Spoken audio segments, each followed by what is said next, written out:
Good evening and welcome to News 10 on My Fox 10. This week, the nation's debt crossed a significant milestone, exceeding $16 trillion. With the presidential election approaching, News 10's Matt Gregory joins us to explain how this milestone affects you. Matt? The United States debt can seem foreign at times. After all, there's no one beating down our doors to collect it. But the fact is, what is our nation's debt is actually our debt.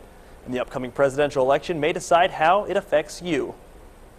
While the presidential campaign pressed on this week with the Democratic convention, a growing section of the American economy pressed on as well, the national debt.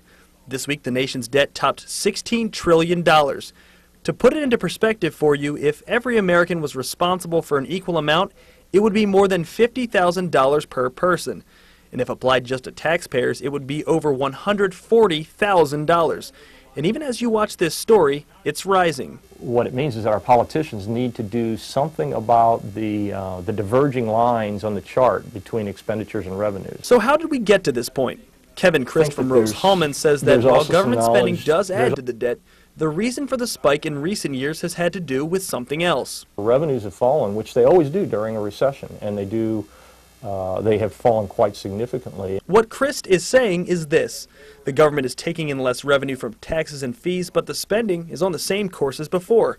That's why this election is so significant to you, because each side views dealing with the debt in a different way. And one is that we need to do some combination of new revenue, i.e., some tax increases, and combine that with some cuts.